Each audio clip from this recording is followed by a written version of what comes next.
សួស្តីអ្នកទាំងអស់គ្នានៅក្នុងថ្ងៃនេះខ្ញុំនឹងបង្ហាញឬក៏បង្រៀននៅអ្នកទាំងអស់គ្នានៅអ្វីដែលចេះដឹងខ្លះៗតាក់ទងទៅនឹងការបង្កើតនៅ account Gmail ជាដំបូងគឺយើងចូលទៅក្នុង Google នេះគឺជាកម្មវិធី Google បន្ទាប់មកទៀតយើងវាយពាក្យថា gmail.com អូខេ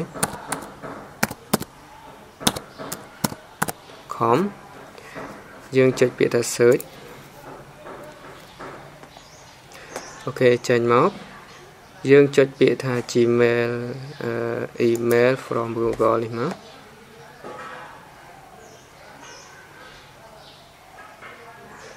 រងចាំបន្តិចអូខេឥឡូវគឺវាចេញមកហើយបន្ទាប់មកទៀតគឺយើងចុចពាក្យថា create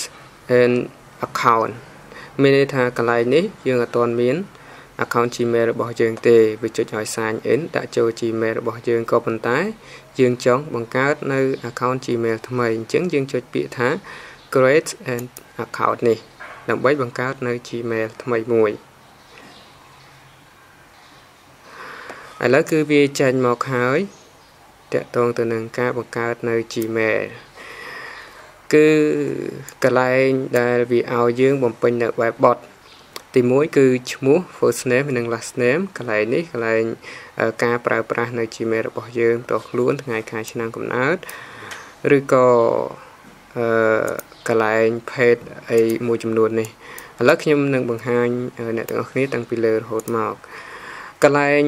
first name គឺជាឈ្មោះដំបូងសំដៅទៅលើឈ្មោះរបស់យើង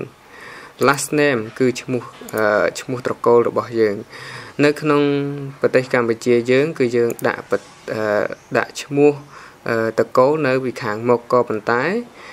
នៅប្រទេសខាងប៉ែកអឺរ៉ុបគឺគេដាក់ឈ្មោះគេគឺឈ្មោះគេនៅពីមុខត្រកូលរបស់គេវិញអញ្ចឹង first name នេះយើងអាចដាក់ឈ្មោះរបស់យើងឧទាហរណ៍ថាឈ្មោះរបស់យើងបុត្រសីហាអញ្ចឹងយើងដាក់ថាសីហាបុត្រណានេះសីហានេះបុត្រក៏ប៉ុន្តែអ្នកទាំងអស់គ្នាត្រូវតែដាក់ឈ្មោះរបស់អ្នកទាំងអស់គ្នាចូលកន្លែងហ្នឹងឬក៏ឈ្មោះអ្វីដែលអ្នកទាំងអស់គ្នាគិតថាល្អហើយអ្នកទាំងអស់គ្នាស្រឡាញ់ចង់បង្កើតឈ្មោះនោះនិងអ្នកទាំងអស់គ្នាអាចវាយចូលតាមអ្វីដែលចង់បានចំណែកឯខ្ញុំគឺខ្ញុំអាចដាក់ថា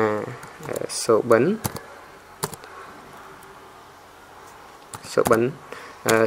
ស្នេហ៍អញ្ចឹងមកនេះគ្រាន់តែជាការដាក់របស់ខ្ញុំឧទាហរណ៍ទេអូខេឥឡូវឈ្មោះយើងដាក់ហើយ first name និង last name បន្ទាប់មកទៀតកន្លែងនេះគឺ choose your username កន្លែងនេះគឺយើងដាក់ឈ្មោះរបស់យើងទៀតមកដាក់ឈ្មោះរបស់យើងហើយវាមាន gmail.com កន្លែងនេះដាក់ឈ្មោះថាសុបិន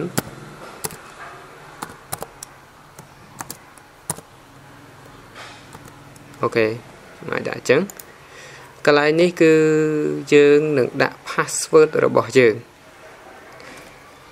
ស្រឡាញ់ password អ្វីឬក៏យើងគិតថាលេខអ្វីដែលយើងចងចាំជាងគេយើងអាចដាក់វាមកបានហើយយើងត្រូវតែចាំ password របស់យើងហើយនឹងចាំ Gmail របស់យើងខាងលើនេះឥឡូវខ្ញុំដាក់មក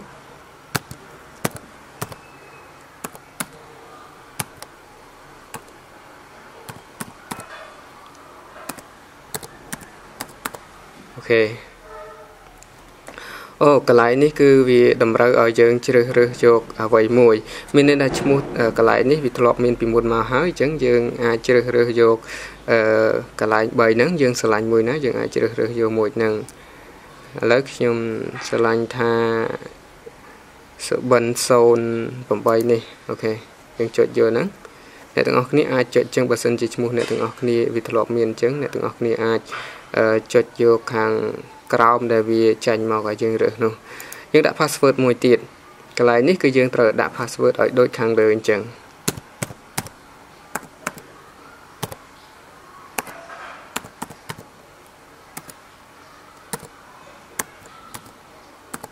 អូខេកន្លែងនេះថ្ងៃខែឆ្នាំកំណើតរបស់បងប្អូននេះម៉ាន់នេះគឺខែ date គឺថ្ងៃ year គឺឆ្នាំកំណើតរបស់យើងខ្ញុំអាចដាក់ថា January ខែ1ឆ្នាំអូខេខ្ញុំដាក់ថាឆ្នាំ1990ចុះបន្ទាប់មកទៀត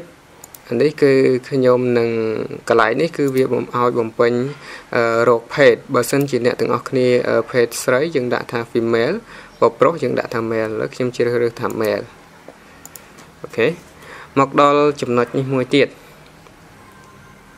កន្លែងនេះគឺយើងត្រូវតែដាក់លេខទូរស័ព្ទរបស់យើងចូលអូខេយើង select យក Cambodia នឹងហើយចំណែកឯលេខទូរស័ព្ទរបស់យើងដាក់ចូលគឺវាចាញ់បូក855មានន័យថានេះគឺជាលេខកូដសម្រាប់ប្រទេសយើងពេលដែលយើងដាក់លេខទៅគេស្រួលងាយស្រួលផ្ញើអ្វីមកឲ្យយើងហើយលេខដែលយើងដាក់ពីក្រោយ0855ហ្នឹងគឺយើងអត់ត្រូវដាក់លេខ0ចូលទេឧទាហរណ៍ថាលេខរបស់យើង097យើងដាក់តែ97មកឥឡូវឧទាហរណ៍ខ្ញុំដាក់លេខខ្ញុំចូល97អូខេវាចាញ់មកហើយនេះលេខរបស់ខ្ញុំដោយសារធ្លាប់ដាក់ពីមុនមកចាញ់មកអញ្ចឹងអ្នកទាំងអស់គ្នាអាចដាក់លេខទូរស័ព្ទមកក៏ប៉ុន្តែកុំដាក់លេខ0ពីមុខខាងក្រោយ855ហ្នឹងចូលមកដល់កន្លែងនេះយើងអាចរំលងបាននេះកន្លែងនេះគឺយើងត្រូវតែវាយលេខឲ្យត្រូវទៅនឹងអ្វីដែលគេដាក់ឲ្យយើងមកនេះគឺលេខ7975អូខេ7975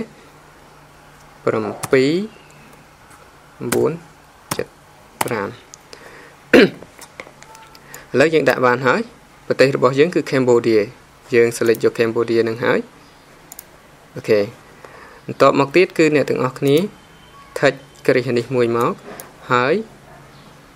next step ឥឡូវវាកំពុងតែបញ្ជូននៅ email របស់យើងទៅហើយយើងនៅចាំការផ្ញើសាររបស់វាមកលេខទូរស័ព្ទរបស់យើង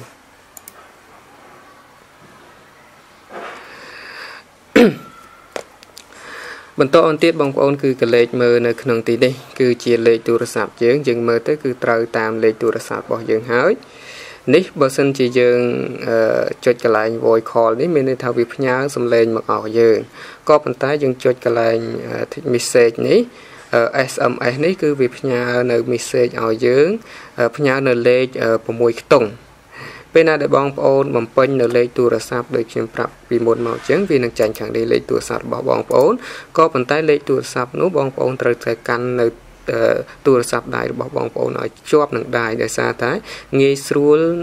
នៅខាងក្រុមហ៊ុន Google គេផ្ញើនៅលេខកូដឲ្យយើងអញ្ចឹង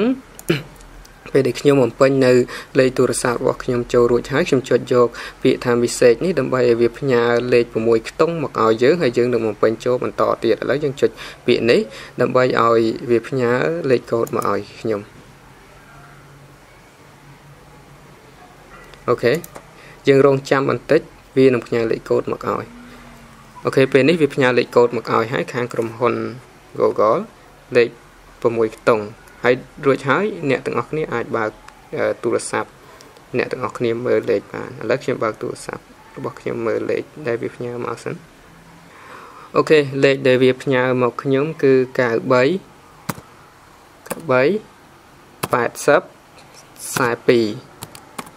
អូខេយើងចុចពីមកចុចបន្តទៅមុខទៀតអូខេឥឡូវវាចាញ់មកហើយអ្នកទាំងអស់គ្នាអាចមើលនៅឈ្មោះរបស់អ្នកទាំងអស់គ្នាបានគឺថាឈ្មោះរបស់ខ្ញុំគឺសុបិនស្នេហ៍បើសិនជាអ្នកទាំងអស់គ្នាដាក់ឈ្មោះអ្នកទាំងអស់គ្នាវានឹងចាញ់ខាងនេះបើសិនជាអ្នកទាំងអស់គ្នាចង់បំពេញរូបភាពអ្នកទាំងអស់គ្នាអាច add a photo ឬក៏ create your profile ក៏ប៉ុន្តែខ្ញុំអត់ចង់ទេខ្ញុំចុច no thanks ដើម្បីយើងទៅមុខទៀតបន្ទាប់មកទៀតគឺខ្ញុំនឹងចុចពាក្យថានេះ to Gmail ខ្ញុំនឹងចុចទៅ Gmail របស់ខ្ញុំហើយយើងមើលថា Gmail address របស់យើងគឺលេខខាងលើនេះ sobin@gmail.com ហើយអ្នកទាំងអស់គ្នាវានឹងចាញ់អានឹងមកដូចជាខ្ញុំដែរឥឡូវខ្ញុំចុចពាក្យនេះមក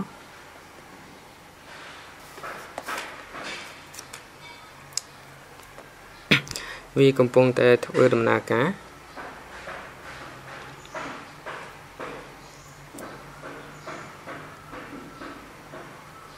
អូខេឥឡូវគឺវាចេញមកហើយយើងអាចនឹងចុចពាក្យថា next នេះចេញមកទៀតយើងចុចពាក្យថា next ទៀតចុច next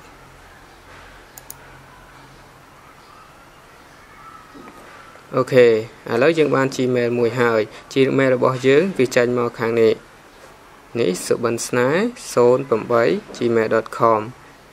is ready to use ឥឡូវគឺវារួចហើយដើម្បីឲ្យយើងប្រើប្រាស់វា go to Gmail ចូលទៅ Gmail របស់យើងក៏ប៉ុន្តែ Gmail របស់លោកអ្នកវានឹងចេញមកខាងនេះអ្វីដែលលោកអ្នកបំពេញនៅខាងនេះគឺវានឹងចេញរបស់លោកអ្នកមកក៏ប៉ុន្តែនេះអ្វី Gmail នេះគឺជារបស់ខ្ញុំអញ្ចឹងយើងនឹងប្រើប្រាស់នៅ Gmail នេះរហូតតទៅឥឡូវខ្ញុំអាចចុចពាក្យថា go to Gmail ទៅប្រើប្រាស់ឥឡូវវាចេញមកហើយមានន័យថាការបង្កើតនៅ Gmail របស់យើងនៅក្នុងពេលនេះគឺបានសម្រេចជោគជ័យហើយខ្ញុំជឿជាក់ថាអ្នកទាំងអស់គ្នានឹងអាចធ្វើនៅ Gmail address របស់អ្នកទាំងអស់គ្នាបានជោគជ័យតាមវីដេអូរបស់ខ្ញុំអូខេហើយពេលនេះគឺការបង្កើតនៅ Gmail ក៏ដូចជាការបង្ហាញនៅការបង្រៀនបង្កើតនៅ Gmail account ពេលនេះគឺចប់សពគ្រប់ហើយហើយ Gmail របស់យើងក៏បានធ្វើរួចហើយអញ្ចឹងអរគុណច្រើនសម្រាប់បងប្អូនទាំងអស់គ្នាដែលបានទស្សនានៅវីដេអូរបស់ខ្ញុំនេះសង្ឃឹមថាបងប្អូនទាំងអស់គ្នានឹងអាចធ្វើនៅ account Gmail របស់បងប្អូនទាំងអស់គ្នាសម្រាប់បានជោគជ័យតាមវីដេអូដែលខ្ញុំបានបង្ហាត់បង្រៀនទៅនេះអូខេអរគុណច្រើនសម្រាប់ការទស្សនានៅវីដេអូរបស់ខ្ញុំនេះ